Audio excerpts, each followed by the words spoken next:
Yung mga nag-iisip dyan ha, relasyon ni Binag at Digong, kumpirmado. Ano kaya ito mga kababayan, yung relasyon na to? Kasi di ba, yung mga lumalabas dito, sabi natin, itong babaeng ito ay talaga namang haliparot. Ang puhunan lang ang kanyang kekay. Tapos, mga kababayan, kung sino-sino po ang kanyang pinatulan. Maging itong si Manny Pacquiao, mga kababayan, ang matindi pa dyan, ay pinapaako daw niya ang isang anak nitong si Cathy Binag. Mga kababayan kay Manny Pacquiao. Pero sabi ni Pina, no way, no mambir. Lagot ka sa aking nanay. Anong sinasabi mo na anak ko? Hindi ko anak yan. Ang daming dumaan sa butas mo. Mami Piar, shoutout po. Carmelita Zariano, abay, hunghang din ang babae yang kahit sino pwedeng mag-build ng kasinungalingan kung magsalita. Kung naka-record, wala rin pala itong jukebox ko na itong si Bukangka.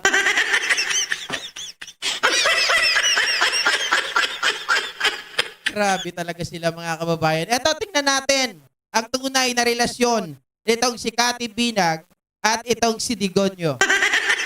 Pakinggan nyo muna to ha. Hindi ko alam. Actually, sinubaybayan kita simula nung sinier mo yung pulboronic video. Okay? So, bago natin pag-uusapan yung pulboron, yung mga na-witness mo, of course, excited na ang ating mga kababayan. Introduce yourself muna. Sino ba si Cathy Binag? Kasi, oo nga naman, introduce mo yung sarili mo. Sabihin mo kung ano yung mga napagdaanan mo. Sino yung mga dumaan sa'yo? Sino yung mga taong lumusot sa kuweba mo? Kasi bago ang lahat, nakikita kita parang active ka sa mga health and wellness, fashion, mga ganyan, socialite ang dati. Eto mga kababayan na, bago natin ipagpatuloy. Nakita ko yung mga post nitong si Cathy Binag. Gumagamit ng mga mga tawag dito, mga Bible verse. Bakit yung mga DDS puro Bible verse ang ginagamit? Pero mga kababayan, hindi naman nila kayang panindigan. Diba? Kung ikaw ay takot sa Panginoong Diyos, bakit nagagawa mo manggamit ng mga mayayamang lalaki? Salamat po, Ma'am Leonida Negrillo, new subscriber. Maraming salamat po. Ma'am Susan Panit at kay Alpin Aguilion. Baka bukod sa USB, baka meron namang Betamax. Betamax. Sabi ni Ma'am Yuki Sawaki, sino ang labas-pasok sa'yo? Okay, mga kababayan, di ba nakakapagtaka lang? Ang isang babaeng talagang minahal ang mga pumapasok sa lungga. Tapos, puro Bible verses ang sinasabi sa kanyang Facebook page. Parang digong lang eh. O, tuloy natin to. O, di ba? Sino si Miss Cathy Binag? Okay, number one, I'm not socialite. Just to clarify. Okay. I'm not Okay, maliwanag tayo dyan. Okay. Apparently, naliligawan lang ako palagi ng may mga kayang tao. Oy, apparently. Naliligawan lang ako palagi na may kayang tao. Naliligawan ka lang ba? O baka naman nagdaan labas-pasok sa butas? Hindi ko alam kung bakit. So, siguro kasi parang, siguro nakikita nila yung aking puso, di ba? Ay, nakikita daw yung kanyang puso. Baka naman puso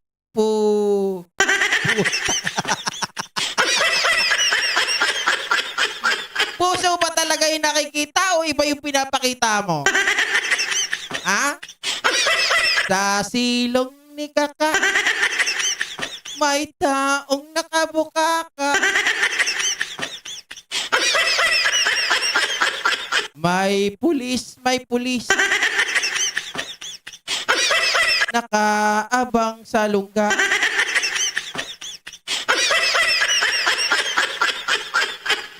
Anyway, so, Yung I'm a alindog. mom. Oo, ang aking alindog. So, I'm a mom of 5. Uy! Uy, may alindog. May alindog. Ay, alindog. Baka may libog. Baka may libog. Anong alindog? Pangako sa pag-ibig in a way. Uh-huh. Pero I never regret.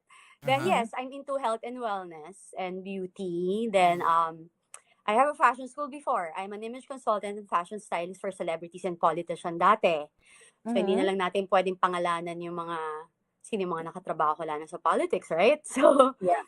So basically Nakatrabaho daw niya sa politics.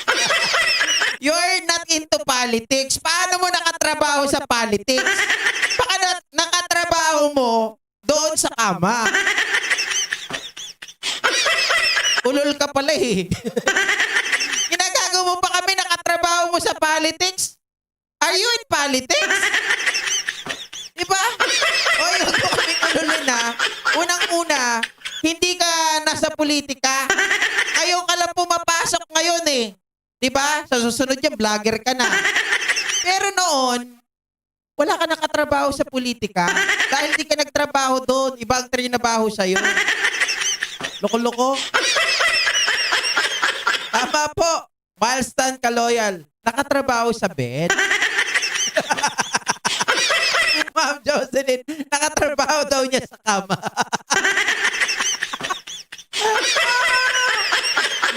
Ay, pinagkasa. Huwag mo nga kaming utuin, Kati Buni. Puta ka.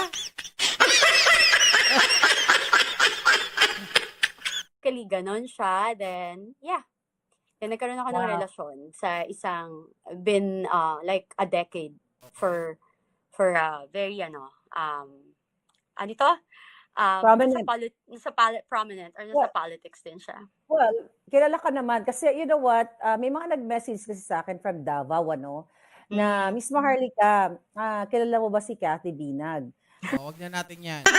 Basta sabi niya, mga kababayan, wait lang. Meron pa pala sabihin dyan na kailangan nating marinig. Hindi talaga kita kilala. So, talagang ginugol kita. Sabi ko, sino ba yon? Sabi niya, ex-partner ni Tony Boy Florendo. Mhm. Tama ba? Mm. Sa ex-partner. At ang sabi sa akin, Ano? Ex-partner? Baka sex partner.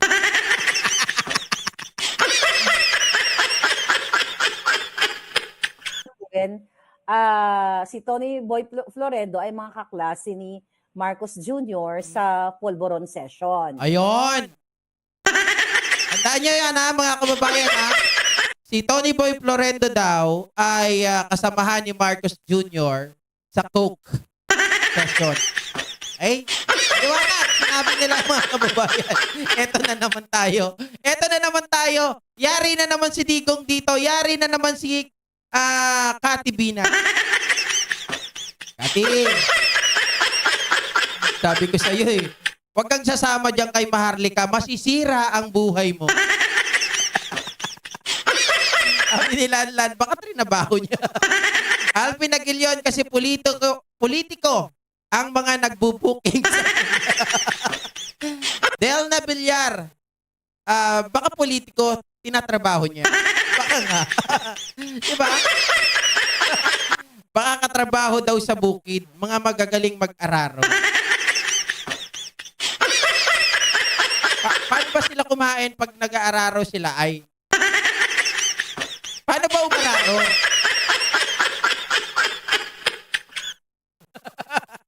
Sabi ni Joe TV, ex-kulasi. Ito, pakinggan nyo na. Yung paano nagkaroon ng relasyon itong si Binag at Dico. May konting twist to ha. Baka nasabihin nyo, ito si GP, makulit talaga eh. O, pakinggan nyo to.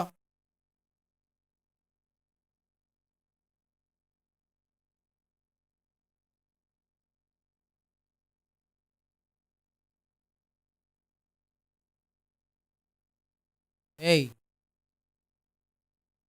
Oop. Sorry.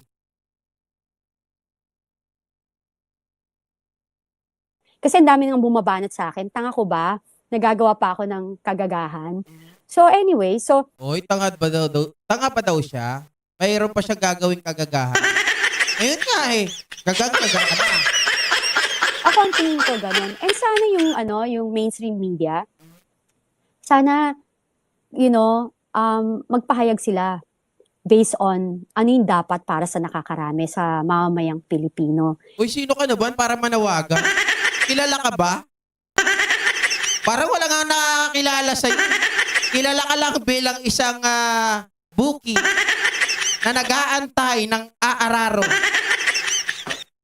Hindi dahil ang feeling nila ayaw namin sa Duterte, ay ayaw namin i-support yan kasi si Sara bang giging next president pag ganon. You know what, guys? I don't care who will be the president.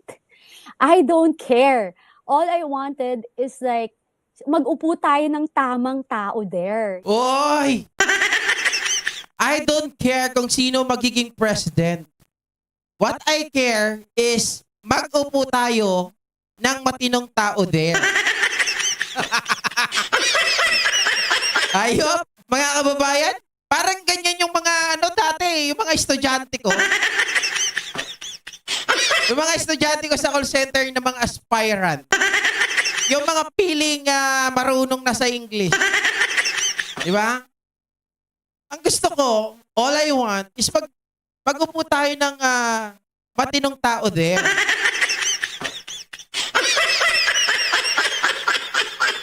Talagang halatang-halatang pinulot sa kangkungan ng hama. Ma'am Florida Greenfield, shoutout po. Yan ba yung sinasabing bagong chicks ni Dutae?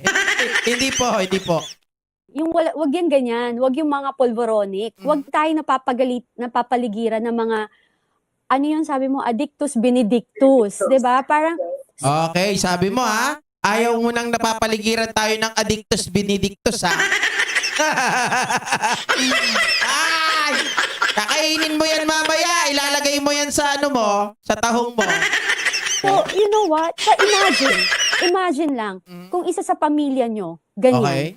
Hindi nyo alam, baka isa sa pamilya nyo, naggaganyan na, nagpupulburon na. Okay.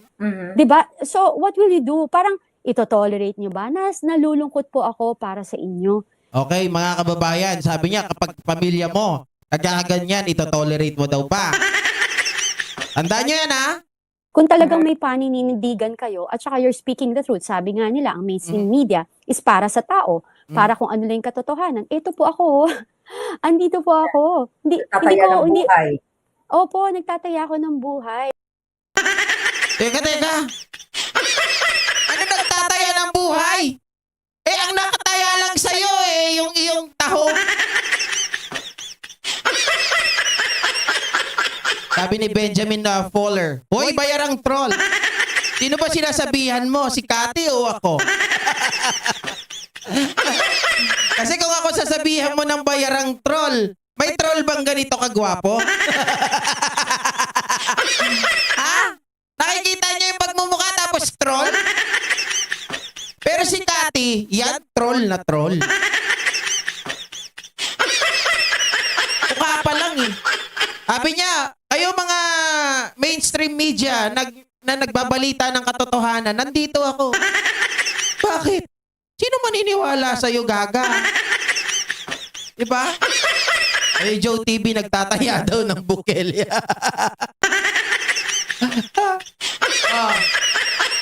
So parang ano kung mapapala ko dito? Few years from now, they can kill me or whatever. But Oy? 3 years? 2 years?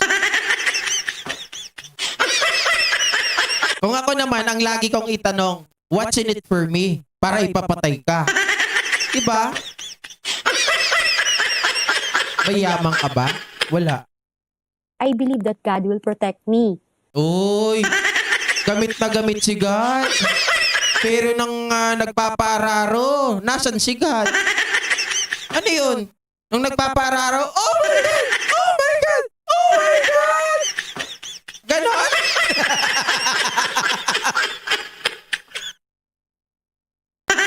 Tumawa kayo Totoo naman, di ba?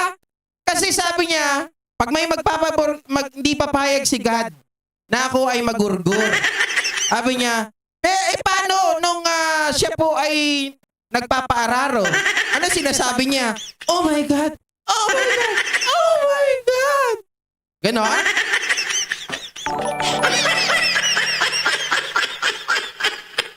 Parang sumisigaw ng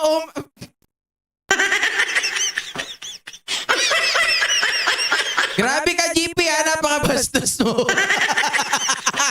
Totoo naman. Di ba? Mga kababayan, wala namang bata dito, di ba? Di ba yun ang sinisigaw? Oh my God, oh my God, oh my God. Sino ba ang God yung tinatawagan niya? Oh my God.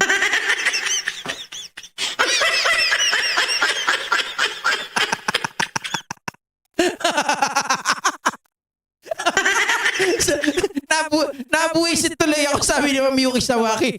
Buisit ka ka, GP.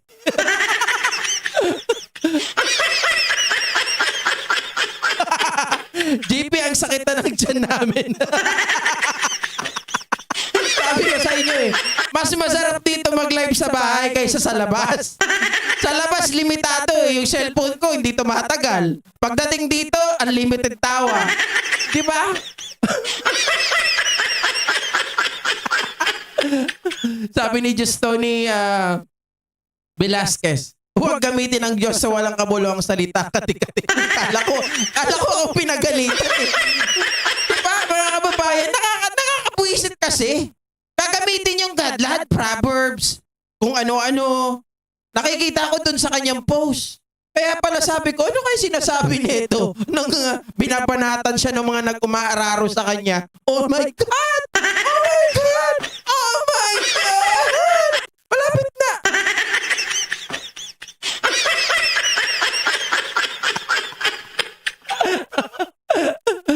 June Madriaga, kukuha ng tao ng gastiti para upo niya para malambot. Mga balo. Loko-loko. Tuloy na natin to. Kaya wala ho akong katakot-takot. So ano pong ginagawa nyo? Yung mga sikat Teka lang. Aurelia Adena, GPC Rocky Mau, ano kung sinasabi pag tinitira? Mamaya, mag-iisip pa ako. dyan na mainstream media, yung mga newscaster na sikat dyan, ano kong ginagawa nyo? Why? Because Duterte? Wala akong pakialam. Hindi ako close sa kanila. Siguro like yung mga pinopost na picture ko na I'm with Duterte. Of course, hello. Ano ba kayo? 'Di ba malapit ng kaibigan ni Digong yung yung ex ko.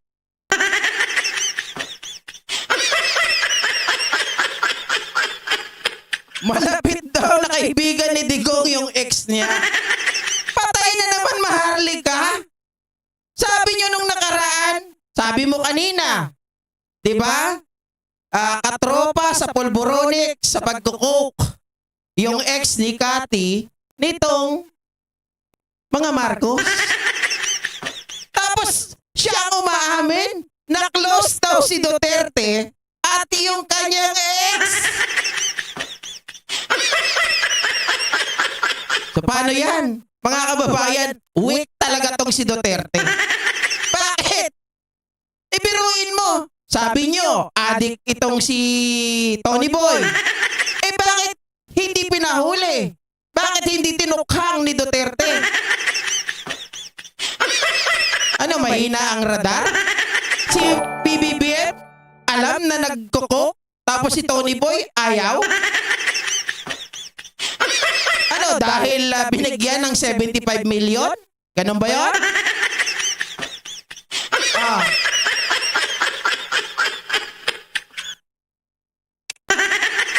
Yari na naman sila.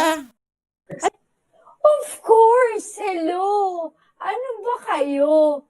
Diba malapit ng kaibigan ni Digong yung yung ex ko. Anong gusto nyo? Maliwanag. Malapit na kaibigan ni Digong ang ex niya. Kung sabi mo yung ex mo nagdodroga, edi si Digong, ano siya? Addict din? O protector?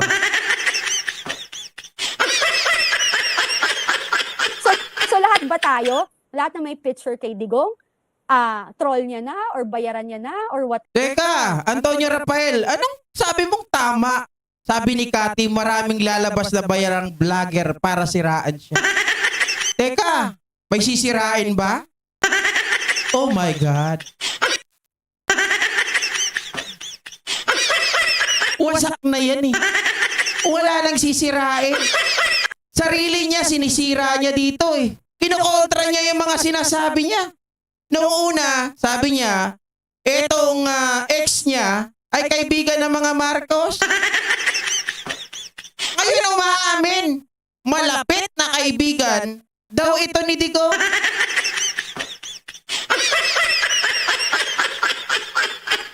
Sa akin ba nanggaling yon, Rafael?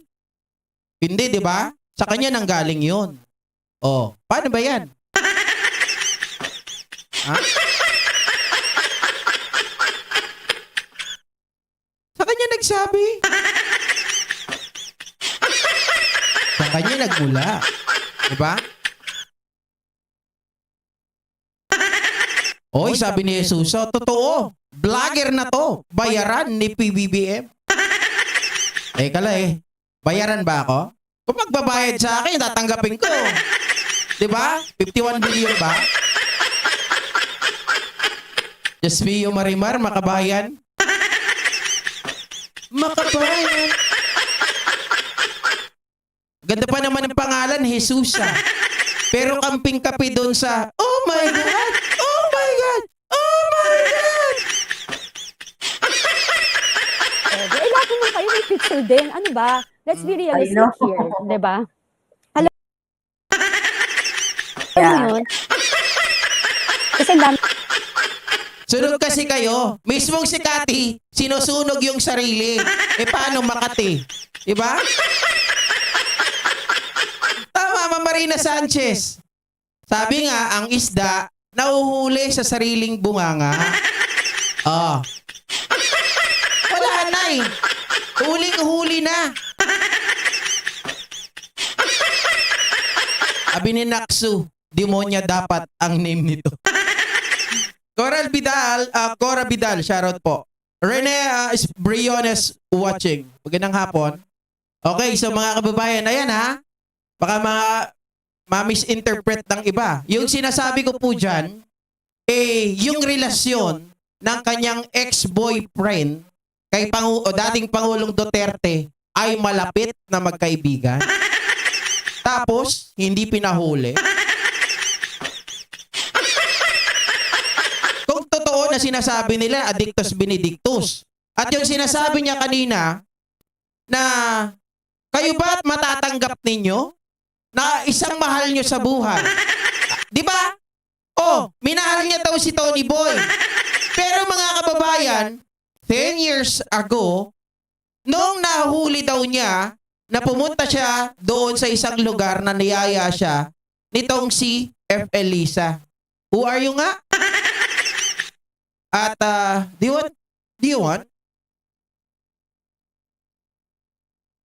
Do you like to have some cooking? Ngayon ka lang nakita tapos inalok? Di! Bigay na natin yung pagkakataon kunwari nahuli niya, mga kababayan. Kung totoo na mahal niya ang isang tao at hindi niya kukonsintihin, bakit ngayon ka lang nagsasalita? Diba? Ano, pera-pera? Pokengkay?